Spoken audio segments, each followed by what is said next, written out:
വല്ലാതങ്ങ് ഉറങ്ങിപ്പോയി. സമയം ഒരുപാടായോ അമ്മേ? ഇല്ലടി, നേരം വെളുത്തു വരുന്നേ ഉള്ളൂ. സൂര്യൻ ഉച്ചയിലെത്തി. ഗിരീഷിന്റെ വീട്ടിലും ഇത് തന്നെയാണോ പതിവ്? ഏയ്, അവിടെ ഞാൻ 4 മണിക്ക് എഴുന്നേറ്റ് കുളിച്ച് ജോലി തുടങ്ങും. ഓ, എല്ലാ പെൺമക്കളും അവരുടെ വീട്ടിൽ വന്ന ഇങ്ങനെയല്ലേ അമ്മേ? അതെ അതെ. അമ്മേ, എനിക്കൊരു ചായ, അല്ലെങ്കിൽ വേണ്ട ഒരു കോഫി ഇട്ടുതരോ? ചായ എടുത്തതിരിപ്പുണ്ട്. കോഫി വേണമെങ്കിൽ നീ തന്നെ ഇട്ടു കുടിച്ചോ. അമ്മേ, എനിക്കെന്തോ ആകെ ഒരു ക്ഷീണം പോലെ. ഇന്നലെ ഒരു പൊടി ഉറങ്ങിയിട്ടില്ല. നന്ദന്റെ അസുഖവും അവന്റെ ഒരു മാറ്റവും ഒക്കെ ചിന്തിച്ച് അങ്ങനെ കിടക്കുമായിരുന്നു. അമ്മ, എനിക്ക് തോന്നുന്നതേ അവർക്കിടയിൽ എന്തോ പ്രശ്നമുണ്ടെന്നാ. എന്ത്? അല്ല, ദേവികയും നന്ദനും തമ്മിൽ എന്തോ അഭിപ്രായ വ്യത്യാസമുണ്ട്. മുൻപ് ഇടയ്ക്ക് അങ്ങനെ ഉണ്ടായിരുന്നല്ലോ. അങ്ങനൊന്നും ഇല്ല, നീ വെറുതെ ഇരിക്കെ.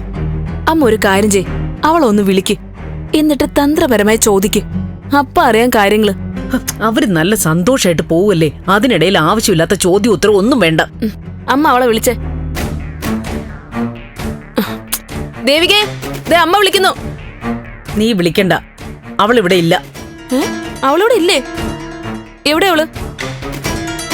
മീറ്റിംഗാന്ന് പറഞ്ഞ് നേരം വെളുത്തപ്പോഴങ്ങ് ഇറങ്ങിയോ? ദേവിക അവളുടെ വീട്ടിലേക്ക് പോയിരിക്കുക. കോളേജിലെ ഫംഗ്ഷൻ നടക്കാതെ ശാരിക ആകെ വിഷമിച്ചിരിക്കുകയാണല്ലോ.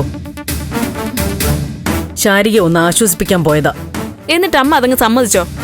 കെട്ടിച്ചു വിട്ട പെണ്ണെന്തിനാ ഓടി ഓടി അവളുടെ വീട്ടിൽ പോന്നെ? അപ്പൊ നീ എന്തിനാ ചാടിത്തുള്ളി ഇടയ്ക്കിടയ്ക്ക് ഇവിടെ വന്ന് നിൽക്കുന്നേ? ഓ, അപ്പൊ ഞാൻ ഇവിടെ വന്ന് നിൽക്കുന്നതാണല്ലേ അമ്മയുടെ പ്രശ്നം? ഓ എന്റെ രജനി, നീ ഇങ്ങനെ തുടങ്ങല്ലേ.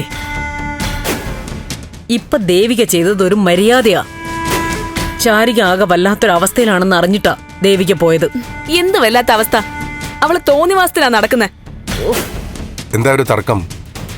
നന്ദന് സുഖമില്ലാതിരിക്കണം അറിഞ്ഞൂടെ? ഞാനും അത് തന്നെ ചോദിക്കുന്നേ. നന്ദന് സുഖമില്ലാന്ന് നിങ്ങക്ക് അറിഞ്ഞൂടെ? എന്നിട്ടാണോ ദേവിക അവളുടെ വീട്ടിൽ പോവാൻ അനുവദിച്ചേ? ദേവിക പോകേണ്ട കാര്യത്തിനാ പോയത്. നീ വെറുതെ എല്ലാത്തിനും കുറ്റം കണ്ടുപിടിക്കല്ലേ. ഓ കൊള്ളാം. ഇപ്പൊ ഞാനാണോ അവളാണോ നിങ്ങളുടെ സ്വന്തം മോള്? ഞാൻ അവളുടെ കുറ്റം പറയുന്നത് നിങ്ങൾക്കിപ്പോ പിടിക്കുന്നില്ലല്ലേ? നന്ദനോട് കുറച്ചെങ്കിലും അനുകമ്പം ഉണ്ടായിരുന്നെങ്കിലേ അവനെ ഇവിടെ ഒറ്റയ്ക്കാക്കിട്ട് അവള് പോവോ? അതിന് നന്ദൻ ഇവിടെ ഒറ്റയ്ക്കല്ലല്ലോ, ഞങ്ങളൊക്കെ ഇവിടെ ഉണ്ടല്ലോ. ആരൊക്കെ ഉണ്ടെങ്കിലും ഭാര്യയ്ക്ക് ഭാര്യ തന്നെ വേണം. അവള് വരട്ടെ, ഞാൻ ചോദിക്കുന്നുണ്ട്. ഇങ്ങനൊരു പെണ്ണും ഇവളെ കൊണ്ട് തോറ്റു. അതൊന്നും മൈൻഡ് ചെയ്യണ്ട. അവളിങ്ങനെ ഓരോന്ന് പറഞ്ഞുകൊണ്ടിരിക്കും.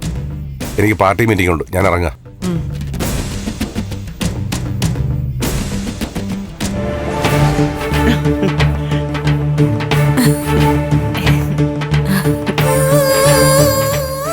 ശാരി, ഇപ്പൊ നിന്റെ പിണക്കൊക്കെ മാറിയല്ലോ.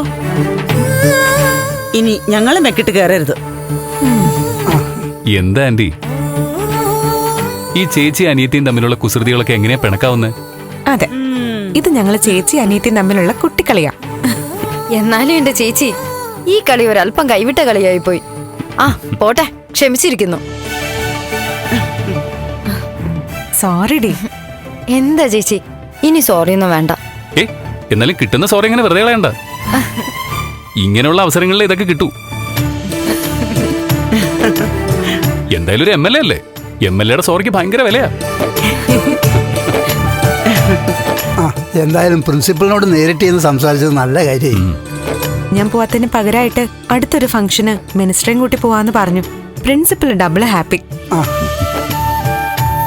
അടുത്ത പ്രാവശ്യം നന്ദേട്ടന് പനിയൊന്നും വരാതെ സൂക്ഷിച്ചോളണേ.